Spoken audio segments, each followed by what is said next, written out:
God'll get you for that one. Maude is owned by Shout Factory. God'll Get You for That, Walter is produced for entertainment purposes only. Sponsored in part by Findley's Friendly Appliances. Hello, everybody, and welcome to another episode of God'll Get You for That, Walter. But he does not in He this does episode. not in this episode. He does not. And welcome. We are your hosts, Tom, Catt, and who are you? Toni Homeperm. Are you sure? Today? At this moment. Just at this moment. This moment in time. I'm sure. And welcome to God'll Get You for That, Walter, a podcast where we discuss the 1970s hit sitcom, Maude. And today we are going over... Today is our episode 62. Our episode 62. And this is season 3, episode 14, The Nostalgia Party. Do we know when this aired? December 30th, 1974. Oh, so it was on New Year's Eve. It was New Year's Eve, yeah. Which is apropos, since it was a New Year's Eve episode. Party.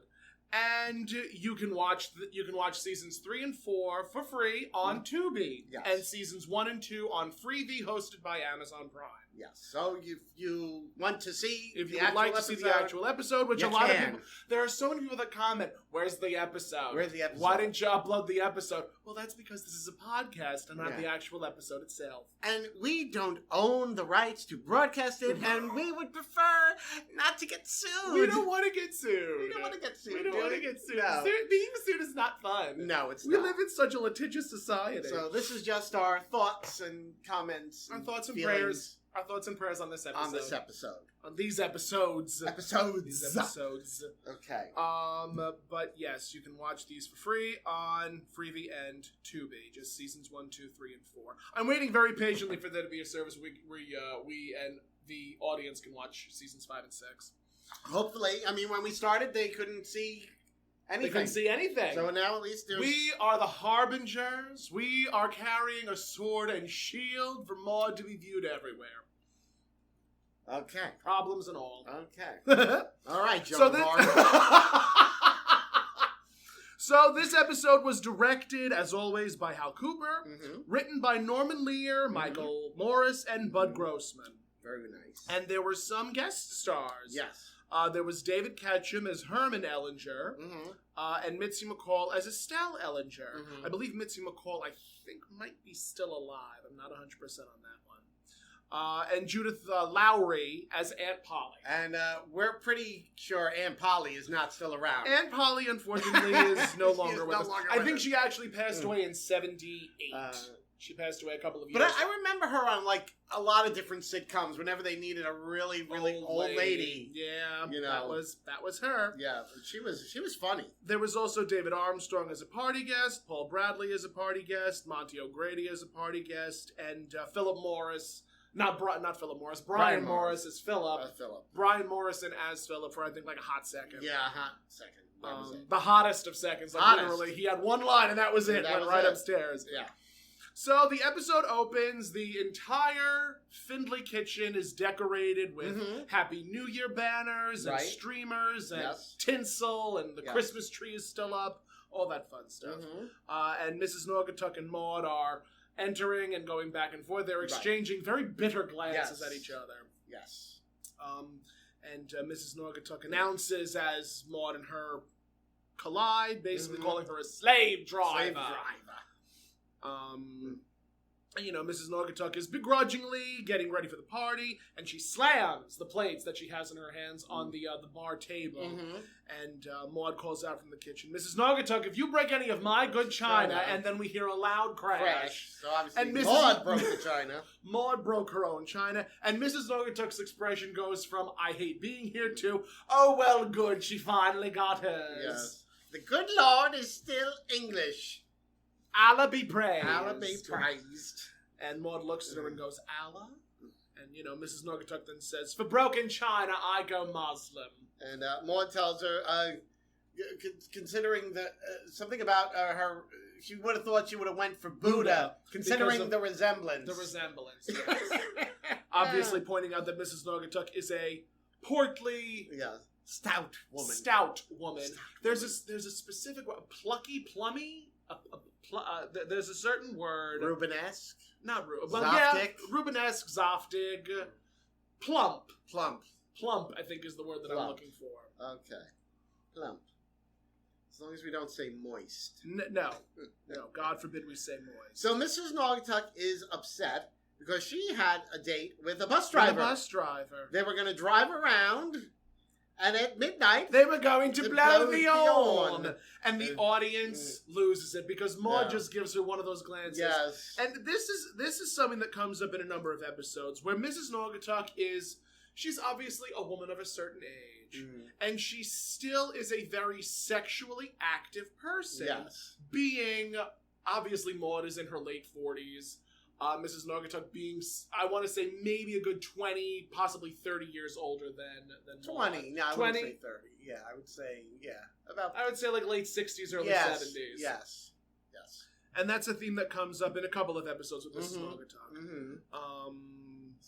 So Maude just has this look on her face like, what horn would they be blowing? Yeah. I guess they were able to slip that past the censors. Well, Norman Lear was very good at innuendo. Yeah. Norman Lear was very good at innuendo. And also, coming from...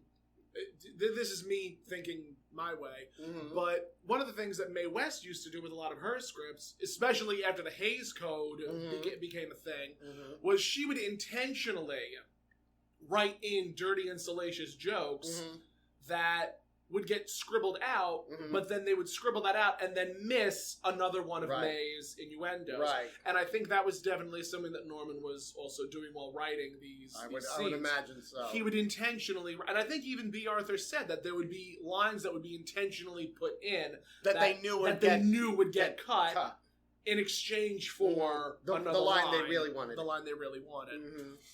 So that was... So Maude is proclaiming that, this is going to be a fantastic party. Mrs. Naugatuck is upset because she wanted the night off. Yes. To go on her date with the bus driver. And Maude needs her to serve for the party. Serve at the party. This fantastic party. The most fantastic party ever. It's not going to be a disaster like last year. Where they're all sitting around watching Guy Lombardo, where two drunks throw up in a paper hat. Are you old enough to remember ever seeing Guy Lombardo? Or is I think that was just before my time, because when I started cognitively watching New Year's Eve parties, it was Dick Clark. Okay, yeah. No, I can remember vaguely like Guy Lombardo. I think the last New Year's Eve party he did was like what, in the early '80s, late '70s, early '80s. Yeah, that makes sense. Yeah. But I can safely say I have never gotten pissy drunk at a New Year's Eve party. You unfortunately cannot claim that. I cannot claim that. I cannot claim. I plead the fifth. I plead the fifth. I plead the fifth. Yes. Well, I've had my share of messy New Year's Eve parties. Nope. I can safely say I've never. But that was in the past. I mean, now. I mean, if anything, on New Year's Eve, a glass of wine, maybe sparkling cider. A glass of wine is about it. So, and I don't even like to go out on New Year's Eve anymore. I try not to. It's not particularly my favorite holiday. It's just woohoo! We made it another year around the sun. Congrats. I don't know. I just. My personal favorite is when people say, "Happy birthday, Earth." I've never heard that. You've never heard that? No. That's a new one on me. I've seen enough. Happy birthday, Earth. I've seen enough ditzy Twitter posts from a number of people where, like, on New Year's, "Happy birthday, Earth." Okay, interesting. Interesting. No, never seen that. Yeah. No, I'm like, I don't want to deal with drunks on the road, drunks at the place. No. And I mean, especially during the 70s and 80s when there weren't heavy, like, restrictive DUI laws. Where you can just get drunk. Like, I mean, there's even episodes of Maude where Arthur or Walter, like, get drunk at the bar and then drive home without supervision. Yeah. So... No, I remember a couple times, like, we were out, my mother and father, they were at a party, and my father had one too many. My father always had one too many, and was driving home. Yeah. And we get pulled over, and he would just be like, "Oh, I'm not far from home. We're just trying to get home. The guy would be like, all right, well, just stay safe, and never happened today. Never happened today it's like, Today step outside of the car, do the breathalyzer, all that fun they don't stuff. they don't fool around like that. They don't mess around these days. The cop was just, well, are you okay to drive? And I was, yeah, I'm fine, I'm okay to drive. Not today. Being okay, having a few in you is not an excuse. No. Try again. Yeah. So Mrs. Naugatuck is like, well, what makes you think this is going to be any different? And Maude is like, it's going to be the greatest party ever, and I would tell you, idea. I have a brilliant idea, except I'd tell you, but you have a big mouth. Yes, and it's a lost, but then she can't help herself. She continues on. You're going to hear it. You're going to hear it whether you want to or not. Yes, it's a lost art. A scavenger hunt. Scavenger hunt. And she is practically orgasming at the idea. Yes. And she says, "Oh, I've planted little gifties all over the house." Yes. And the person who has the most little gifties at the end gets a really big giftie. Mm-hmm. And I was really disappointed because they really could have played with that a little bit more. Mm-hmm. They really could have played with getting Aunt Polly finding a little gift. Oh yeah. And then getting a really big gift because she was the only one that found a gift. True. I mean, also it's never mentioned whether or not Maude found all the gifts and then put them away, or just it was one of those things where I'm like, they built it up so much, and then where's the resolve? No resolve. So yes. It's at that point, Vivian comes in with her cake. With a cake, yes. Yes, and Maude greets her, and then she's just like, "Shut up, Maude."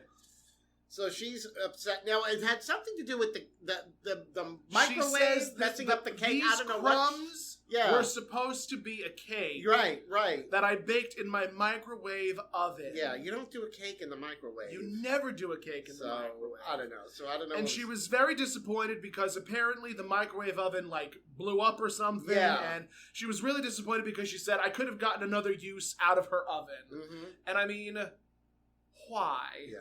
Why would you... toaster oven, sure. Mm-hmm. A microwave oven? No. At first, when I first heard this, I was like, is she talking about an Easy Bake Oven? And then I'm like, no, it's not an Easy Bake Oven. No, definitely not. It's one of those old microwave ovens. We didn't get a microwave until early 80s. Okay. So I don't know what those microwaves in the 70s were like. The advent of technology really started. I remember the original microwaves. I remember going places and there would be a sign. It said if you had a pacemaker, the old microwaves, you couldn't go around them because they could affect your pacemaker. They don't. Well, again, technology has advanced enough where if you do have a pacemaker, it regulates and you don't have to worry about anything else. I think maybe your cell phone possibly, but then.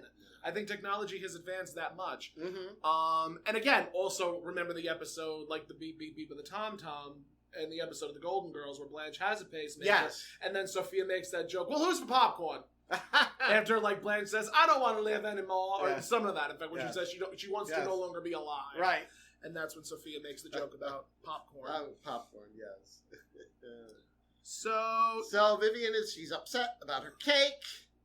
And she's going on. She hates New Year's Eve parties. Yes. And Maude is telling her that she's had a brilliant idea.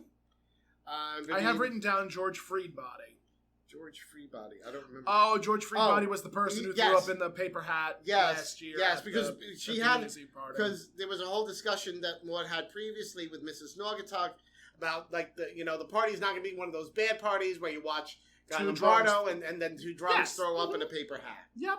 So Vivian is going on that she hopes it's better than last year, where they watched Guy Lombardo and George Freedbody threw up in the paper hat, and that's when Mrs. Naugatuck just gets this big grin. Yep. On her face, and she takes the cake and says, "Whistle while I work." Yes. Because I don't think Hermione Baddeley was able to whistle. Oh, really? I don't think so. Because there's another episode where she does the same thing, where she sings "Whistle While I Work," and she's just, and then she just continues to hum like la la la la la la whistle while I work. Maybe she couldn't. Maybe she could not.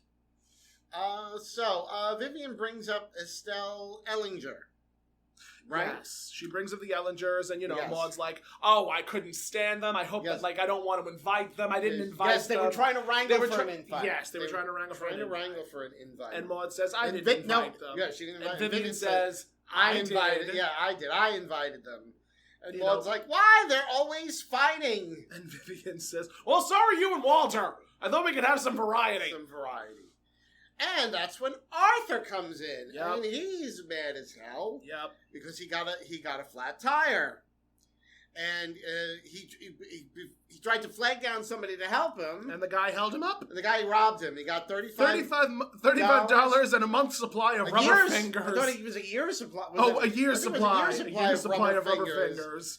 And everybody's just sort of looking at each other like, the audience lost it. Who needs a year's supply of rubber fingers? Like, who is Arthur examining? Yeah. Or, it's one of those things where you just think too hard about it and it just makes you feel uncomfortable. It does. So Arthur is also saying he hates New Year's Eve parties. Because he gets drunk and everybody gets drunk. Everybody gets drunk and they want him to give advice. And Vivian says, and Arthur. The worst part is he gets drunk. He gets drunk and he gives them the advice. Yep. Obviously, medical advice. Medical advice, yes. That's when Philip comes in, also mad and cranky. Yep. And Vivian's Maude runs over to him and says, "Philip, how would you like to do Grandma a little favor?" And Philip's like, "I'm a kid, and I'm cranky." And I'm cranky, and he slams the closet door. And then runs upstairs. And that's when Maude, she says... She runs over to Vivian. Vivian, how would you like to do Grandma a little favor? Yeah. How would you like to come downstairs wearing a diaper? It'd be a big surprise. A big surprise. That would be a big surprise. Yes. Seeing Vivian in a diaper? Yeah. And then, I'm not sure, did Maude look at Mrs. Naugatuck? Mrs. Naugatuck says, not for what I'm getting paid. Yes.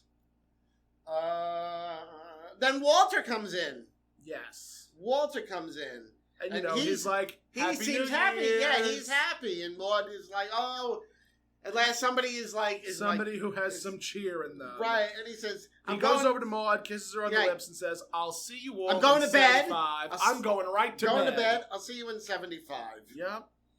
And Maude, of course, is like, Walter, get down here. What happened? Yes. What happened? And so apparently we find out that he was also robbed. Yeah, yes. He says, remember the Santa that I hired? Well, the reason why he had such a big stomach was because he walked off with 2 toasters, a clock radio, and a portable television set. Right. Which at the time I think was rather expensive. Oh, yeah. Well, that stuff was very expensive back then. Now, I believe this is when we hear Carol yelling from the top of the stairs. Yes. At Philip. She says, the same to you, Philip. Philip. Same to you, Philip, and I think we hear the door slam. We hear the door slam. She says, if it were up to me, I'd have you come down here and force you. Force you. Force you to come to Grandma's lousy party. Something to that effect. Yep. And then Maude turns to her and goes, listen, Carol, you're still not old enough for me to force you to take accordion lessons. Accordion lessons. Oh, my Lord. Yeesh. Oh, the accordion. I mean, don't get me wrong. It served Weird Al Yankovic and Judy Tenuta very well. Yes. They've done very well about it. Does anyone still play the accordion? Judy Tenuta and Weird Al Yankovic. They're the only ones. They're the only ones. Billy Joel knows how to play the accordion. Well, he hasn't played it in a very long time. No, but he does. So now Maude is saying, well, this is New Year's Eve. We have to celebrate. And now Walter's going on. Well, what's there to celebrate? There's inflation. 74 was a rotten year. Yeah. It was inflation. We're broke. There was Watergate, the energy crisis. Yeah. Actually, and he even says 75 is going to be even worse because Gerald Ford said so, and he never says anything. Yes. And Arthur was incensed. Right. And Vivian's talking about. She says something about the disgusting movies. The green door. Behind the green door. Behind the green door, the devil and Miss Jones. Yes. Have you ever seen any of those movies? I don't believe so. Neither have I. I remember, like, when I was The a kid, controversy. the controversy, because they were basically like softcore porn that was, in theaters as like regular movies. I cannot tell you how many times years ago when I would watch softcore porn and I'm like, this is boring. Oh God, yeah. All I'm seeing is breasts. Yeah. And I know. Obviously, I don't want that. I know. The what would you call it? The angst. It was like a soap opera, but with breasts. Almost like those romantic books. The plight of the poor young gay boy. The plight of the poor young queer. It was finally he's getting some like softcore porn, praying for a glimpse of the male anatomy. Just a the glimpse. Tiniest glimpse. And if we were lucky, pretty much all we got was a butt shot. A butt shot. And that was about it. Yeah. That was about it. And it was just, again, it was incredibly disappointing. Yes. I mean, not if you are a breast man. Not if you were into breasts, which, good for you if you were. We were not. We were not. I mean, probably for young lesbian children. I think that might have been easier for them. It probably was. Probably was. I would love to know from any. I may have to. You know some lesbians. I do know some lesbians. Research Inquiring minds want to know. A notepad and a little tape recorder, and just go crazy. I mean, was it good for them? I mean, was it good for them? Like I don't know. When did you know? When did you know? These are the questions. These are the questions that need answers. Wish to know. Inquiring minds do wish to know. So, everybody just starts arguing about how awful the year was, and Maude is like calling over everybody, like, knock it off, Walter, knock it off, Carol, knock it off, Vivian, knock it off, Arthur, and then we hear the door slam upstairs, and she calls up, knock it off, Philip. Yes. And that's when I believe that's when she starts telling them about her greatest idea for this I have party. Written down duller. Duller, yes. Why do I have written down duller? Yes, something about it's not going to be duller than last year's. Oh, duller than last year's. That's the party was not going to be duller than last year's. Yes, and she calls everyone kids. Yes. I have the world's greatest New Year's Eve party. The greatest idea. Come on, and beg me. And everybody's silent and has like this really mean puss on their face. Enough begging. But you have to swear to secrecy. She does have to be sworn to secrecy. Because apparently this really is a big deal. I mean... Big deal for Maude. A very big deal for Maude, as she is always the party hostess with the mostess. And, she needs everything to go her perfectly. way. Perfectly. And she always needs to be in control. Yes. Totally not a narcissist. No. Not at all. No OCD or anything like that. Never. Not at all. So she's like, you sworn to secrecy. Are you ready? A scavenger hunt. And Walter asks, what? She goes, a scavenger hunt. It's a lost art. Oh, this is going to be the greatest New Year's Eve party. No one has had one in years. No one has had one in years. So she thinks. There's gifties all over the house. Yep. And Arthur points out, now who was it? Last night at the Martins. Yes. Was it the Martins? Yes, the Martins. Last night at the Martins. Yes. That they too had a scavenger hunt. And Maude grabs Arthur by the collar. You lie. You lie. Yes. So again, she's going to be the laughing stock of Tuckahoe. She's going to be laughed out of the beauty parlor. Yes. It's horrible. She says something about her gifties not being up to... Something to the effect of, like, her not having the right gifties. And, Vivian says, oh, the Martins had gifties from Gucci's. Yeah, they had Gucci gifties, yes. I mean, if you have the money to get gifts from Gucci, good for you. Yeah. Good for you. And Maude tells Vivian to shut up. Mm-hmm. And she says the evening is ruined, and, Walter's like, well, we're better off. Just everybody go home. Don't worry about the party, and that'll be the end of it. Yeah. But then I think he says... He says, we would just be better off, like, to pick a year and celebrate. Pick our favorite year and celebrate that year. And Maude she's ranting and raving, then she stops. I wash my hands of the whole thing. Yep. Walter, that's it. That's it. Walter, that's it. It's the greatest New Year's Eve idea ever. She says, no one liked 74, so we'll all pick our favorite so we'll all pick our favorite year, and come as that year. Yes, they'll wear. You'll wear something symbolic of that year. And then Mrs. Naugatuck has to chime in. My favorite year. Well, that's because Maude asks, like, Mrs. Naugatuck, what's your favorite year? Yes. Well, I don't know my favorite year, but I can tell you my least favorite year. 1492. And the audience laughs, and Maude goes, 1492? Yeah. And what does Mrs. Naugatuck say? If Columbus hadn't discovered America, I wouldn't be working here. And the audience loses it. Or was it she wouldn't be working that party? Yes. If Columbus hadn't discovered this flippin' country, I wouldn't be working here tonight. She wouldn't be working there tonight. And she rushes into the kitchen, and that's when we cut to commercial. We come back, and the party is in full swing. Yep. There's someone dressed as an astronaut. Mm-hmm. There's someone in furs. Carol is dressed like, very Grease. I really wanted to know what was on the back of her jacket. It said, love is either everywhere or everything or everyone. I missed that. It was just one of those things. She had like this biker jacket on. She had these really tight-fitting jeans with cuffs. Yeah. And these really adorable, like, knee-high brown boots. I want boots like that. So Carol and Arthur are dancing. They're dancing. They're enjoying themselves. And the music cuts out. Mm-hmm. And, I think that's when we find out that Carol is dressed up as 1961. Well, Vivian comes in. Oh, Vivian comes in where... She's in, like, full Shirley Temple regalia. Oh, my God, that outfit. It was this powder blue bodice with, like, trim down the front and this giant circle skirt attached to the bodice that's really frilly and really, like, it has...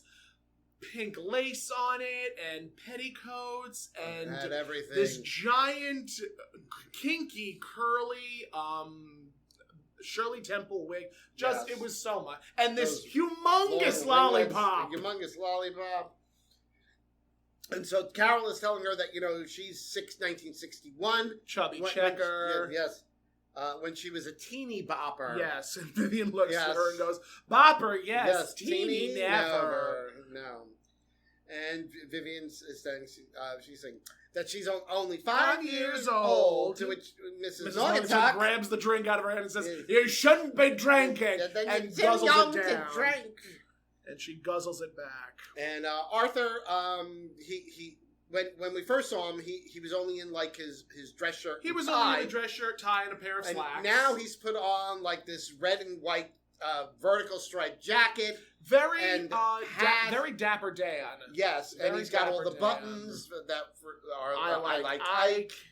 And we find out that his year is 1952. Yep. When they had the Republican convention. Yes, the Republican convention. I don't remember for who. Well, obviously it was for Eisenhower. And he mentions footlong hot dogs. Yes, because he says they served foot-long hot dogs, and he said, "Wow, some of them were a foot long." Yes.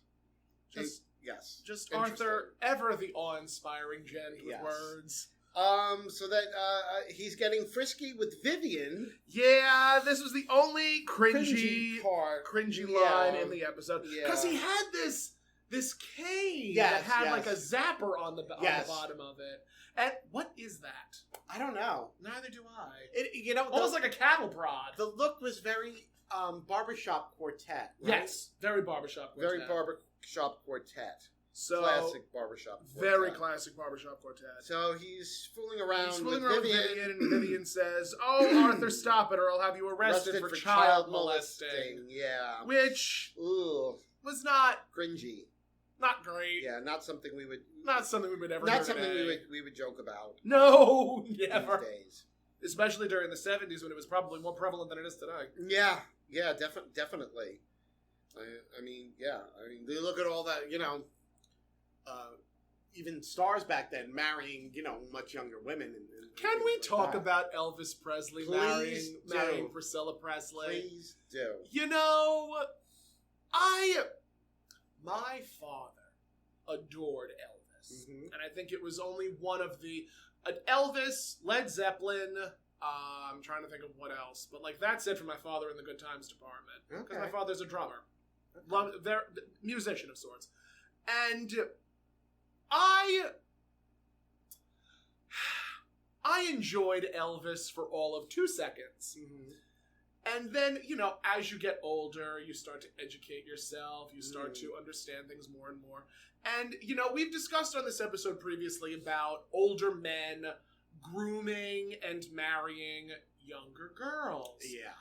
And, you know, the thing about today is that if a person is found out to look at currently Doja Cat. Doja Cat messaged one of the minors on the show on Stranger Things to get with one of the other cast members. Yeah. Why? Yeah, I don't know. So, ain't that the truth? And actually, I thought you were going to bring up R. Kelly. Oh, he's another one. He was just He's another one. He was just sentenced to what, 30 years for sex trafficking? Like I think 30 years for sex trafficking. Yeah, because you know it was like a whole conspiracy with his like company, really, of like, you know, grooming and sexually molesting like minors. Yep. I mean, horrible. Yeah, he's not a kind person, and you know, there really is no excuse for trying to get with someone significantly younger than you. I mean, what? Elvis was 30-something and Priscilla was only 17 or 18 when they got married? She was younger? But when he first started dating her, she was younger than that. I think he met her, I believe she was only like 13. Yeah, that sounds about right. He used to call his girlfriends his cherries. Isn't that cute? Oh, that's so cute. And it's so darling. And you know, she's you know, I think in like her book about him, Priscilla. Yes, Priscilla. I mean, they were doing things sexually before, you know, they were married. Yeah. You know, he was like, well, he basically said, well, we can, you know, we can't go all the way, but we can do this. So there was things that she was doing with him. The face I am making right now. She was doing with him things. She was doing things with him sexually. Nope. You know, she was still a minor. And, you know, horrible. Hard pass. And, you know, and like the thing with R. Kelly, it's like, the sad thing is, you know, a very talented musician, and he just destroyed all that with, you know, this, you know, this sick compulsion to be with, you know, children. Disgusting. I don't know what else to say. You know. But there's a story in there about Jesus. There is? Well, didn't Jesus always surround himself with children? Did he? I thought he surrounded himself with the apostles. Them too. No. I don't know. I don't know. The whole thing really makes me feel unclean. Yeah. I don't know. It was like... Just to children out there that are listening, if you are listening. I don't know why children would want to I don't know why children would want to listen about... If you're a child, don't listen to this. If you're a child listening to this... We don't want anything to do with you. We are not an authority here. We don't want anything to do with you. Please go away. Just please be careful. Please. Like somebody said something on Trixie Mattel's Twitter, like calling her a groomer or a pedophile. And she was like, girl, I don't even effing like children. I don't like children. You know, okay. See, you've opened Pandora's box now. Do you know Pandora box? She was also on. She was also on Drag Race. Please welcome to the stage, Pandora box. Pandora box. The librarians are also being called groomers and pedophiles, and it's just why. Yeah. What is the purpose of that? Because they're educating children? Right. I don't understand it. I don't understand it. Yes. And again, where is this mentality that drag queens are touching little children? What? Who thought that? Oh. Who was the person that created that fabricated lie? Here's some of the thing, because I've been watching a lot of different types videos and some Please on elucidate. YouTube and watching some of these conservatives and what they're saying about like drag queens and stuff. Now the point they make that they're trying to make is, traditionally, historically, like a drag queen performance is for adults. Usually, there's usually sexual content to it, so they don't want to see drag queens like intermingling with children. Now, I have to say, certain drag performances and are adult in content and in nature shouldn't be performed for children. Correct. However, I know personally when I performed for like all age audiences, I know how to do a performance that is appropriate for all ages. There's no sexual content. There's no profanity, yes, or anything like that. I mean, there's probably silliness, but nothing that would be something controversial. Something that you would see in a Bugs Bunny Daffy Duck cartoon. Pretty much. That's the extent of it. Like, and I mean, not for nothing to these conservatives, Disney has been showing y'all drag queens for years. Oh yeah, like. Yeah. Ursula, Maleficent, Cruella, the Evil Queen. These are all drag queens. Yeah. Jafar, Scar, these are very flamboyant people. Like, I don't... Hello? Yeah. So, I have opinions. I have so many opinions. But, but on the other hand, though, like, drag performances at bars and things like that, I don't want to see kids there. No, I don't either. Absolutely not. Like... Nope. Because, number one, it's a bar. Yeah. Like, I really want... Sometimes I want to just dive into these people's heads and, like, try to figure out where these disconnects are. Yeah. Like, why are you thinking that a drag queen is going to sodomize and educate your child to... Like, I'm not going to teach your children how to have anal sex. That's disgusting. Like, let's not split hairs here. What a drag queen is doing is just entertaining. Whether they're singing, whether they're dancing, whether they're reading a book, there is nothing inherently sexual about a person dressing a certain way. Right. Right. Like, I cannot... If you could leave, or if you would leave your child with your grandmother or your mother, you would be able to leave your child with a drag queen. Let me tell you, your kid's a lot safer with a drag queen than a lot of priests. Correct. Thank you. I'm so glad you said that. Let me tell you. Yeah. I am so glad you said that. So that's why the Catholic Church has paid out so much in hush money over the years and continues to pay. So, and they're still paying. And still paying. That's the sick part. They're still paying. Tax the churches already. I'm sick of it. I know. Tax I am sick of it. Actually, I found out, and I meant to send.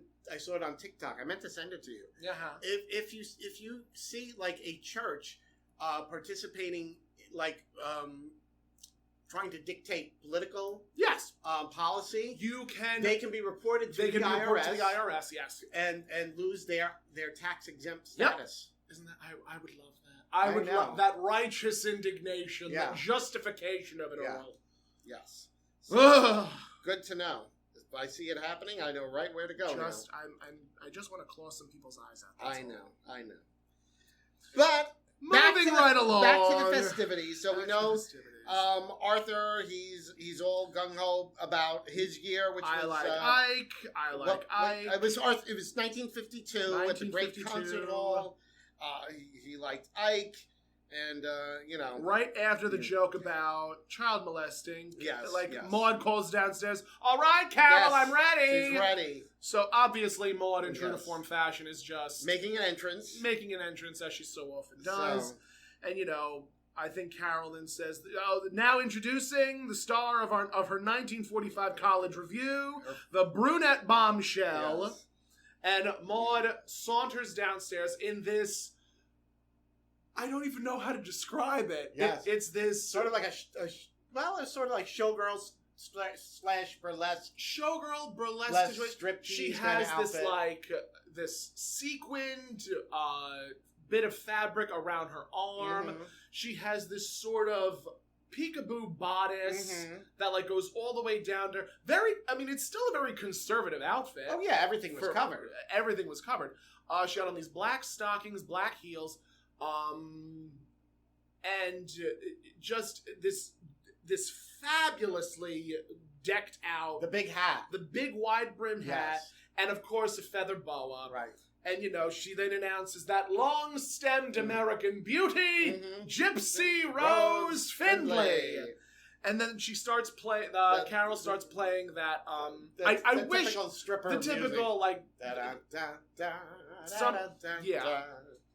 And what is she's coming down the stairs? She's sauntering, moving her hips all shaking down it. the banister. She's working it for all it's worth. Yep. And she's doing this dance, and she's making her way down the stairs. Yep. Then across, she's sort of taking things off. Yep. In a striptease. She takes the wide brim hat off, puts it in front of herself, and then she's right by the kitchen door. Right by the kitchen door. Right, and starts unstrapping everything. Yes, and tosses the outfit. Tosses the outfit to the side, but she really didn't toss the outfit to the Right, side. Like right. she was still very fully clothed. Covered, yes. So what I imagine happened was there was the costume department. Someone from the costume department was right by the door, probably, and they handed her the outfit so that way she could just throw it. Yes, yes, and then she immediately after there was some, the audience was clapping, and then she immediately comes. Carol did this funny thing where she grabbed her bottom lip. Oh, and she did? Yeah, it's another way to whistle. Oh, You grab your bottom lip and you.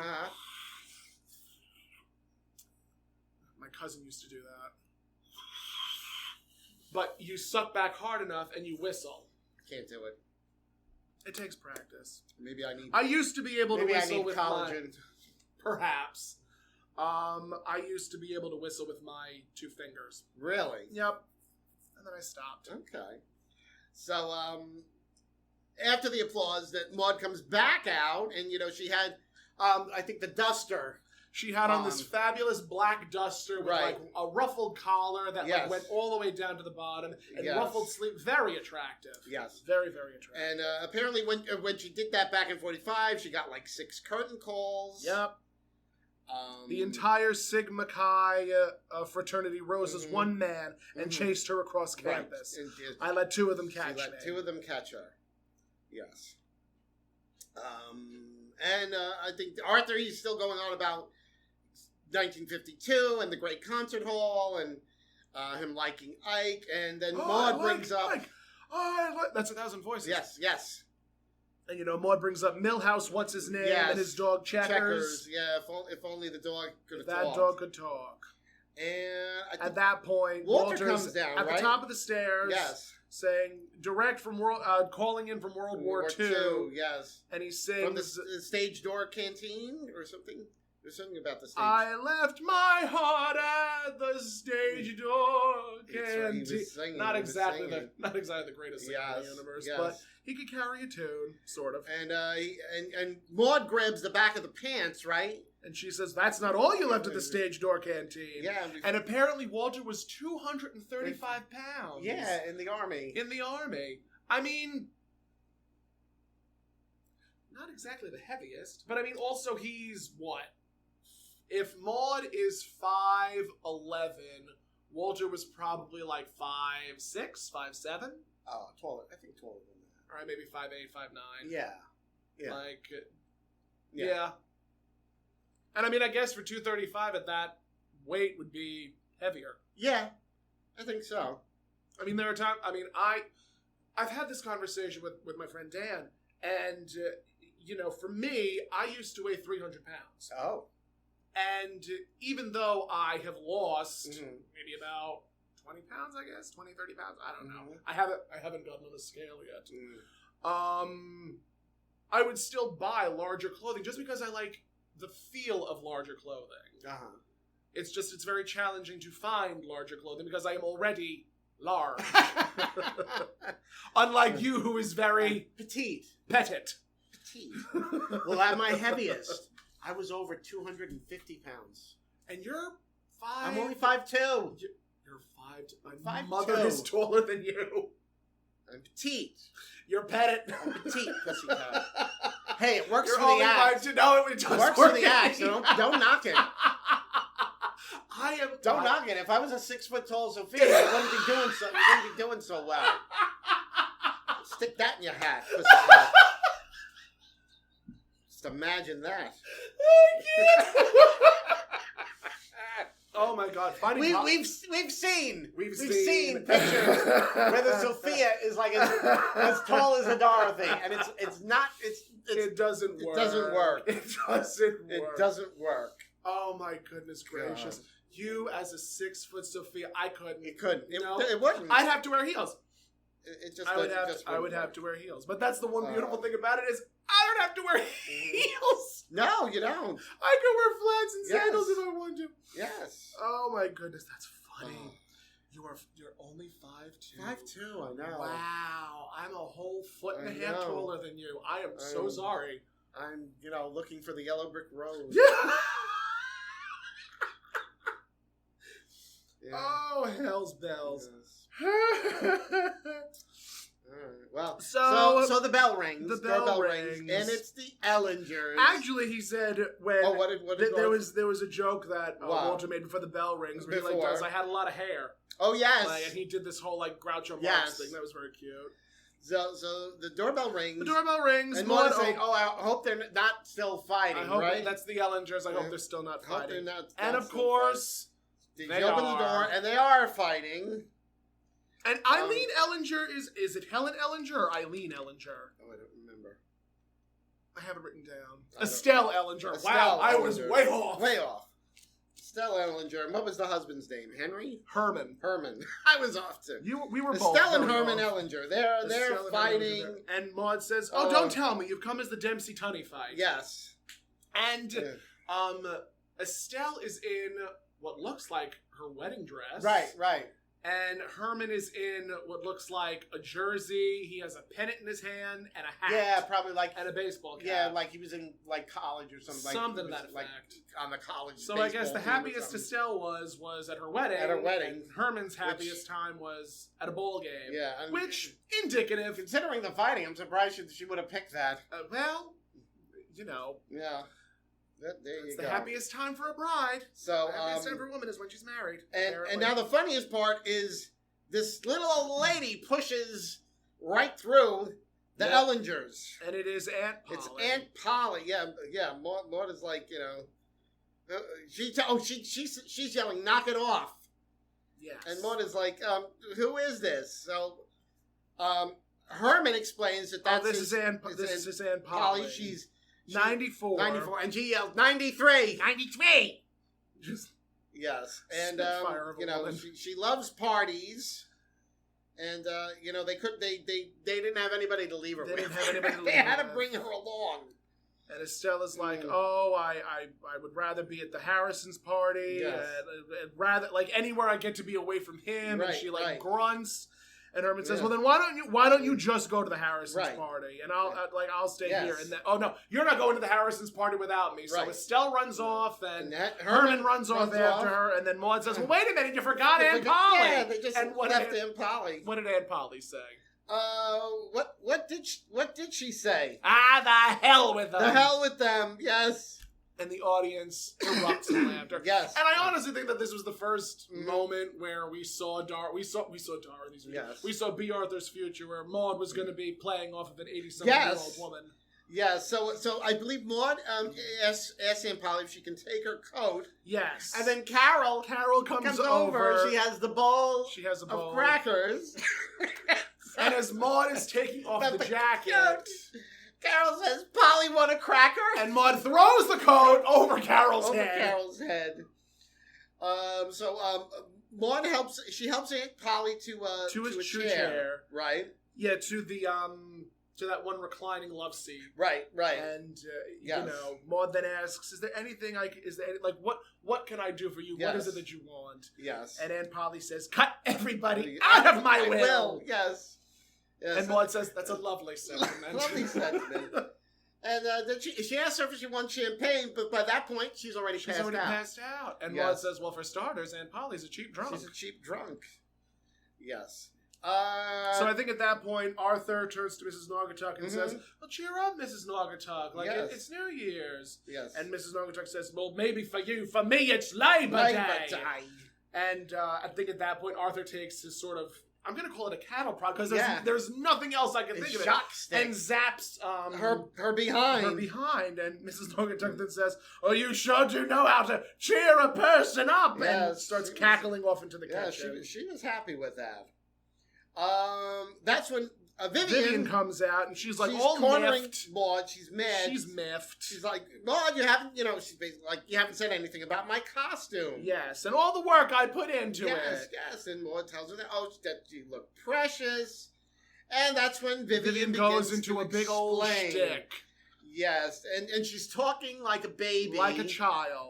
Like, she's talking... And my daddy gave me great big lollipops, and he pushed me into swing, and just going... loved me. Yeah, when her daddy loved her the most. The most. And while Vivian is doing this whole bit, Maude is grabbing a paper hat and preparing to throw up in it. Yeah. Yes. So Vivian turns around, sees Maude, and the audience loses it. Yes. And Maude, puts the hat to the side. Yes. And everybody, this is Vivian during the year when her daddy loved her the most, when she was 6 years old. And Vivian triggers Vivian. Triggers Vivian. No, not 6. Not 6. 5 years old. I hated 6. And she's going on about how 6 was like the worst year. It was horrible, the worst year, traumatic. Horrible.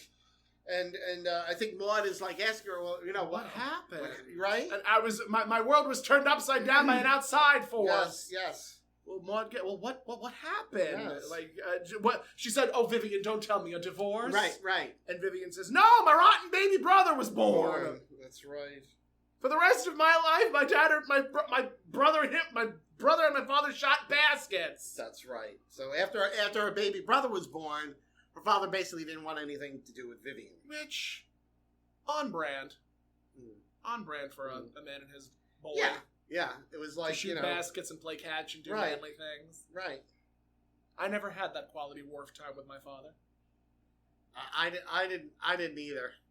It was like, well, my father and we had no interest in common. Honestly, I would rather spend time with my mother and my grandmother at my grandmother's salon. Yeah. me Truth be known. Yeah. I loved, when my mother was selling Avon. And you were in your glory. I was in my glory, yes. The makeup, and the samples. And I loved... Think of the savings. I loved when, we would have to, put, each individual customer's, whatever they ordered in the bag. I loved it. Absolutely loved it. That must have been fun. Oh, and they had these little teeny tiny lipstick samples. They were just the cutest thing you ever saw. Love them. Well. Yeah, what can I say? Why wasn't I a good dribbler? I think at that point, while Vivian's losing her mind, Maude turns to Carol and goes, Carol, every so often hold a spoon under Aunt Polly's nose. No, Remember, she's 92. And Miss Polly's... Aunt Polly smacks Carol away saying, 91! So at this point in the episode, everything starts to turn. Yes. I think we start with who was 1952. Well, Arthur, he yells at Vivian because he says she's spoiling the party. Spoiling the party. Why would you have picked such a bad year? Yes. Why would you pick such a terrible year? That would remind you of something so awful that happened to you. And then somebody, I think, Maude is telling him that 52 was a rotten year. There was a recession, trouble in the Middle East. Right. And Walter's sticking up for his year, 42. And Maude says, 42 was a great year for Hitler, Mussolini, Hirohito, Hildegard. Right. And Walter's like, well, it was great for me. We had, no responsibilities and, I could get all the girls. And, Arthur turns to Walter and says, they must have been pretty hard up to be with a 235-pound PFC. Right, exactly. Which was a very cutting remark to one of I would never say something like that to one of my best friends. Oh, I would. Well, we know you would. You would say a lot worse. True. So true. So I think at that point, Maude says that 42 was a grim year. And I think Vivian says, my fingers were too stubby to hold a basketball. Yes. And then I think Vivian turns her aggressions to Maude, saying, 45 was an awful year. It was the worst year of your life. It was the worst year of your life. You were the campus Zitz queen. Yeah, she was saying, it wasn't the campus, it wasn't the frat house that was chasing her. It was Harold Farquhar, and he was the Zitz king. Zit king. Yes, the Zit king. Maude then says, 45 was a terrible year. And Vivian points out, you met your first husband. That's the year you met your first husband. Yes. And Carol's like, Carol tries to defend herself. Yeah, she's like, but that was my father. And Maude then says, and for that I will always be happy. Yes. But if it wasn't for your father, I would have married Harold Farquhar, and you would have been the campus. You would have been the Zitz princess. Yes. I had horrendous acne when I was younger. Oh, did you? I had awful acne when I was younger. I never had acne. Aren't you lucky? I was lucky. I was on Accutane for years. Oh, jeez. If you... One day, you'll come over, and you'll actually have to get a good look at my father, because unfortunately, him and my uncle have terrible acne scars on their face. Scars, yeah. And there are times, actually, after I shave, if I get, really up close, I could sometimes see, marks peeking, some scars peeking through, and I'm like, oh, well, that's not good. Why was I on Accutane for 6 years? Jeez. Well, maybe it kept it from being worse than it was. Yes, it definitely kept it from being worse. And there are actually times, when I shave my back and my shoulders, where I, start to feel bumps come through, and I'm like, so that explains a lot. Oh. That's wonderful. Huh. And actually, you've seen my scars on my shoulder. If I wear something off the shoulder, if I wear something that's just straps. Right. So yeah, I too would be the campus Zitz queen. Oh, well, at least you're still a queen. Don't you forget it. So now we're talking about Carol and 1961. That's when Carol. Maude turns her frustrations on Carol. Yeah, for picking 61. That's the year that she divorced her second husband. She divorced her second husband, and she left her hair under the dryer. Yes. And she was bald. And her hair fell out. All her hair fell out. Yes. She looked like Yul Brynner, but taller. That was what Carol said. Yeah, only taller. Yes. And Maude says, you were a wild child. Yeah, you were so wild. You drove me crazy. And Carol points out, well, you'd be wild too if you had no father and a bald mother. They gave Carol some pretty good lines in this one. I was very happy with that. And at that point, everybody starts arguing over who had the worst year, who had the best year. Right. Aunt Polly grabs one of the horns and starts blowing into it. Yes. And Mrs. Naugatuck goes over to try and help her, and she's smacking Mrs. Naugatuck away with the beating off Mrs. Naugatuck with the horn. And I'd like to. I think she said something to the effect of, "I'd like to propose a toast to my favorite minute." Their favorite minute. Yes. And Maude says, "Oh well, Aunt Polly, you don't have to. We don't want to impose upon you." And she says, "Oh, when you get to be my age, 89. Just remember, last year isn't important. Next year isn't important. But what is important is what's happening now." Maude asks, "Now?" And Polly says, Now, baby. I think at that point, Mrs. Naugatuck goes on this little monologue. Polly is right. And she's going on about how working for the Finleys, she's so grateful. Yep. She's so happy. Yep. And Maude, of course, says, Mrs. Naugatuck, that's such a lovely thing to say, and I'd like to smell your breath. Mrs. Naugatuck says, I like to smell it too. So would I. God love you all. And she starts crying. God love you all. Starts crying right into Maude's chest. Yes. So I think at that point, that's when Maude finally says, we're remembering years that weren't all that great. Right, yes. So that they should be focusing more on the here and now. Yes. And everybody starts to agree. And I think at that point, that's when the gong rings. It's midnight. I have Walter saying, Aunt Polly is right. It's the present that counts. Exactly. Yes. And yes, I think that's when it's ringing that it's midnight. Yes. And Aunt Polly says, hey! Happy 1875. And Maude, of course, has to point out It's that 1975. what's the difference? It's now. Yeah, we're happy. We're happy now. Maud says, "I agree," and Polly says, "Right on." Yes, and I think that's when Maude and Walter start dancing. Right? Yes, everybody starts dancing. Auld Lang Syne plays in the background, and then we come back from the epilogue. This is the epilogue, yes. And Maude and Walter are at the door. We can only see like the door. We can only see the door, and it's just Maude and Walter like, waving goodbye. Waving goodbye to those, what we're assuming are the last guests. And we hear music playing. Yes. And the camera pans over to Aunt Polly. Yeah, there's dancing. Aunt Polly. She has a drink in her hand. Yeah. She has on the hat. She is partying away. Partying the night and we away. find out it's already 4 a.m. in the morning. Have you ever been to a New Year's Eve party that lasted until 4 in the morning? I think so. I was quite young. It's hysterical when I talk to other people about the parties that they've gone to. Oh, I did this. I was young, and I was like, I wasn't. Yeah. I was never young. I can see that. I was always the old woman. I was always the old You're woman. always the old woman. As a matter of fact, my cousins and I have this sort of inside joke. We love the movie Monster-in-Law. Mm-hmm. And there's one line where Wanda Sykes says to Jane Fonda, "I can't leave you. I'd miss you too much." And she calls her an old slut. Uh-huh.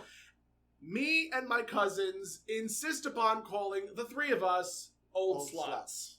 Okay. Especially when because I went to my cardiologist earlier today, and they were like, "How you feeling, you old slut?" And I'm like, "Oh, I am an old slut, aren't I? Slut. I am. I'm the oldest slut." No, that title belongs to our friend in Queens. That's right. She is the oldest slut. The slut.